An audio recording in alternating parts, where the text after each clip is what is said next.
अब डील है या एहतजाज है, इस हवाले से क्या पाकिस्तान तहरीक इंसाफ क्लैरिटी के साथ सामने आ रही है, कैटेगोरिकली क्लियर है? क्या उनके अपने रैंक्स में इसको लेकर इत्तेफाक राय हो चुका है और हुआ है तो किस बात पे, डील पे या एहतजाज पे? बहरहाल जो सिग्नल्स आ रहे हैं पार्टी की तरफ से वो दोनों के आ रहे हैं। और जैसे अलीमा खान साहिबा की बात है, उनके बयान को कई लोगों ने उसके ऊपर तबसरा किया और कहा कि ये तो कुछ लो कुछ दो की बुनियाद पे इसके क्या मायने हैं, इनको क्या इसको इंटरप्रेट किया जाए, इसके ऊपर कई सवालात उठे। फिर उसको कई तरह इतराफ़ से पीटीआई की तरफ से बहुत बड़े बड़े लीडरान ने और खुद इमरान खान साहब ने भी उसको एक तरह से उसका जवाब दिया या उसको आप समझें उसको इंटरप्रेट किया।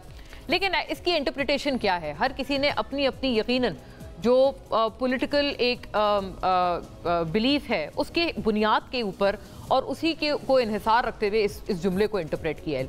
इस बात में हमें कोई अभाव नहीं होना चाहिए। हुकूमत इसको डील की तरह इंटरप्रेट कर रही है, वहीं दूसरी तरफ पीटीआई वाले कह रहे हैं कि डील तो हमें 2 साल पहले ऑफर हुई थी। इमरान खान साहब ने भी बल्कि 2 साल पहले ऑफर हुई थी यस कि 3 साल के लिए पीछे हट जाएं वगैरह वगैरह। हमने सारी बातों को कैटेगोरिकली एक इकट्ठा किया है, आपके सामने पेश करती हूँ। और बात करेंगे हम जो उनकी तरफ से, पार्टी की तरफ से जो मुख्तलिफ बयानात हैं, जो उनकी इंटरप्रिटेशन है और साथ साथ हो क्या रहा है, इसको भी हम लोगों ने इसी कंटिन्यूटी में और इसी कॉन्टेक्स्ट में आपके सामने रखा है। ये देखते चलिएगा नाजरीन। डील या मुल्कगीर एहतजाज, 3 साल के लिए पीछे हट जाऊं और मौजूदा निज़ाम को चलने दूं, मुझ पर 26वीं तरमीम को कबूल करने का भी जोर डाला जा रहा है। बानी पीटीआई, शरीफ खानदान एनआरओ लेने का आदी है, 2 मरतबा पहले एनआरओ ले चुका है, अभी इलेक्शन चोरी करके कौम पर मुसल्लत हैं। आप तमाम लोग तैयार रहें, जल्द मुल्कगीर एहतजाज तहरीक चलाई जाएगी। बानी पीटीआई, पार्टी मुल्कगीर एहतजाज के लिए मुकम्मल तौर पर तैयार है और बानी पीटीआई किसी भी वक्त कॉल दे सकते हैं। सेक्रेटरी इत्तलात पीटीआई शेख वकास अकरम।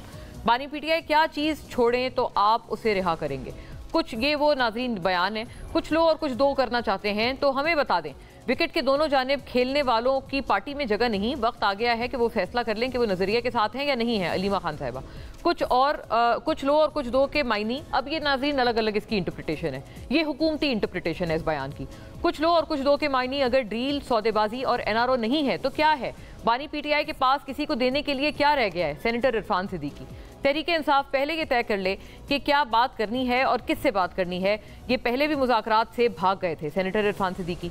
फिर नाजरीन इसी की एक और इंटरप्रिटेशन सेनेटर अली जफर की तरफ से आई और वो ये कि बानी पीटीआई पाकिस्तान के लिए बातचीत करने को तैयार हैं। बानी पीटीआई ने वाजे किया है कि कुछ लो कुछ दो नहीं है, मतलब वो कह रहे हैं कि कोई इस तरह से गिव एंड टेक वाली बात आप तवक्को ना की जाए, according to barrister Ali Zafar. फिर नाजरीन हो क्या रहा है ये भी देखते चलिएगा कि 9 मई थाना रमना हमला केस में इल्ज़ाम साबित होने पर इंसदाद दहशतगर्दी अदालत इस्लामाबाद ने पीटीआई के रहनुमाओं और कारकुनों को मजमूई तौर पर 15 साल 4 माह कैद और जुर्मानों की सजाएं सुनाई हैं। और इसमें PTI MNA Abdul Latif, sitting MNA नाजरीन, वो भी शामिल हैं सजा याफ्ता लोगों में, जिनको 10 साल की कैद हुई है। यानी हो इस तरह से रहा है कि एक वाज़े तौर पर नज़र आ रहा है कि पीटीआई को जो 9 मई के केसेस हैं उनमें सजाओं में एक तेज़ी आई है, जिसके ऊपर पीटीआई भी खासी अभी परेशान नजर आ रही है। इस्लामाबाद हाई कोर्ट में बानी पीटीआई और बुशरा बीबी के 190 मिलियन पाउंड केस में सजा के खिलाफ दरख्वास्तों की समाअत इस्लामाबाद हाई कोर्ट के कायम मकाम चीफ जस्टिस सरफराज डोगर और जस्टिस मोहम्मद आसिफ 5 जून को समाअत करेंगे। सुप्रीम कोर्ट आईनी बेंच ने मखसूस नशिस्तों से मुताल्लिक दरख्वास्तों की समाअत ईद के बाद 16 जून तक मुलतवी कर दी है। नोटेबली नाजरीन, अभी सुप्रीम कोर्ट में भी जो एक्टिंग चीफ जस्टिस आएंगे, क्या उनसे भी कोई तवक्कुआत हैं? जैसे जस्टिस मुनीब हैं या जस्टिस मंसूर अली शाह हैं। नोटेबली जस्टिस मंसूर अली शाह साहब पहले भी एक्टिंग जो फ़राइज़ हैं वो सर अंजाम दे चुके हैं in absentia of the chief justice of Pakistan.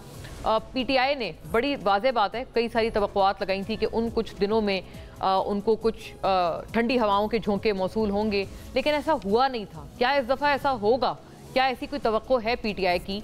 क्योंकि एविडेंटली 26वीं तरमीम पे पीटीआई और जेयूआई दोनों ये कहते हैं कि हमें ये कहा गया था कि अभी फ़िलहाल डिस्पाइट 26वीं तरमीम में जो भी चीज़ें हों, जो भी तरामीम हो, लेकिन अभी फ़िलहाल जो चीफ जस्टिस होंगे वो मंसूर अली शाह साहब होंगे, जिस पे पीटीआई ने, वो कहते हैं कि हम इस बात के ऊपर खासे कायल हुए थे। और बल्कि जेयूआई तो इस हद तक कहते हैं कि इसी शर्त पे तो हमने वोट डाला था